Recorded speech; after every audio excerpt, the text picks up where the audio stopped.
Assalamualaikum warahmatullahi wabarakatuh dan selamat pagi anak-anak.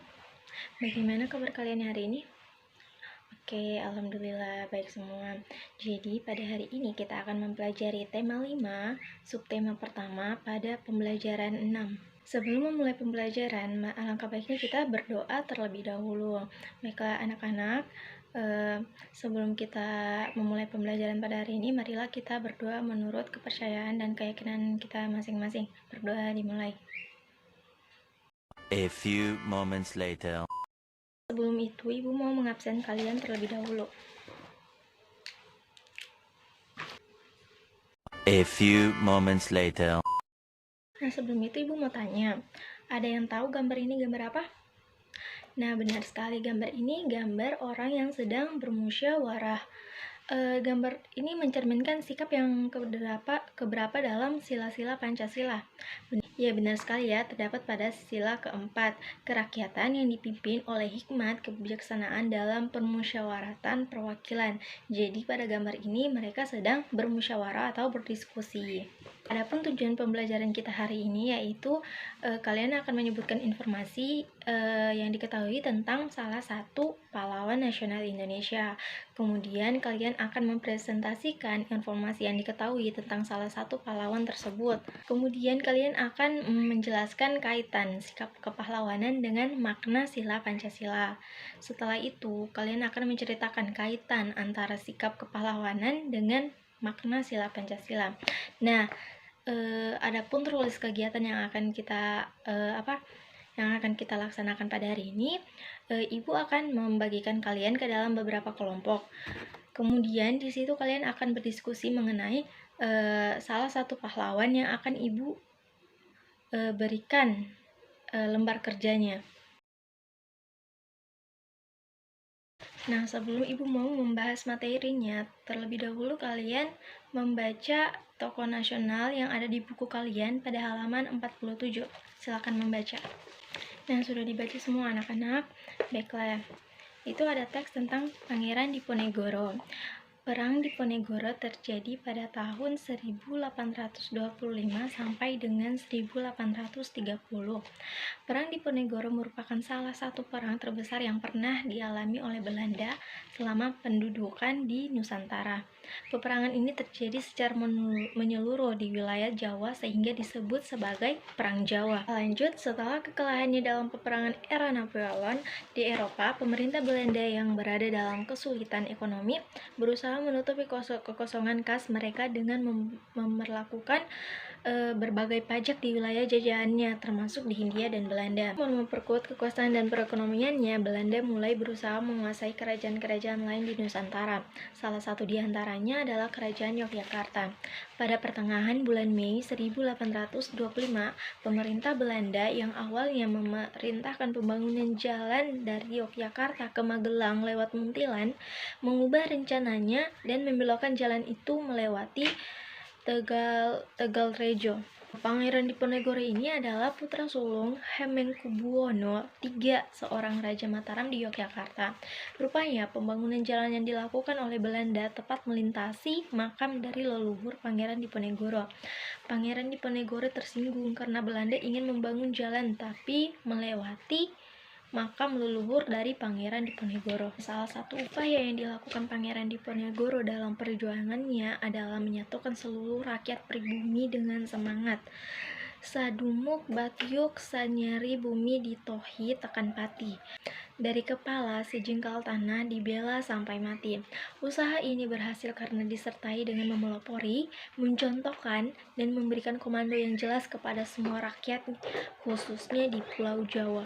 Nah, di situ ada tugas untuk kalian pada halaman 48.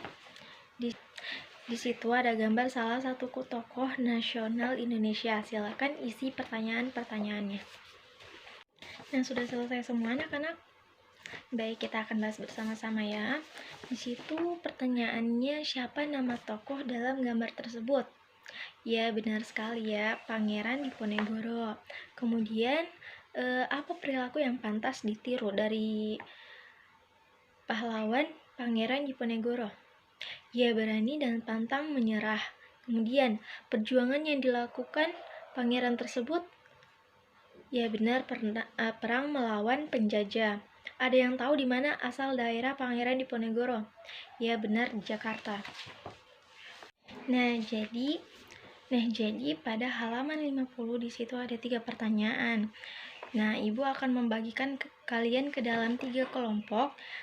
Kelompok 1 akan menjawab pertanyaan nomor 1 dan kelompok 2 menjawab pertanyaan nomor 2 dan kelompok 3 menjawab pertanyaan nomor 3. Baik, silakan kalian berdiskusi bersama teman kelompok kalian. Nah, sekarang kita akan membahasnya bersama-sama. Untuk kelompok 1, apa yang dapat kalian teladani dari perjuangan Pangeran Diponegoro? Ya benar, sikap berani dan pantang menyerah, karena Pangeran Diponegoro berani untuk memerangi bangsa Belanda karena mereka membangun jalan tapi melewati makam leluhur Pangeran Diponegoro. Untuk kelompok 2, apakah semangat Pangeran Diponegoro menyatukan rakyat yang berbeda-beda dapat diterapkan dalam kehidupan sehari-hari?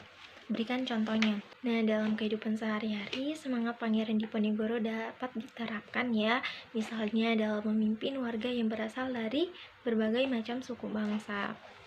Nah, kemudian untuk kelompok 3, apakah kamu pernah bekerja sama dengan teman berbeda-beda untuk mencapai tujuan tertentu? Apa jawaban kalian? Ya, pernah bekerja sama dengan teman-teman yang berbeda agama, suku, dan ras. Itu sangat menyenangkan ya, karena kita bisa mencapai tujuan bersama. Dan kita juga bisa saling menghormati teman yang berbagai agama, suku, dan ras.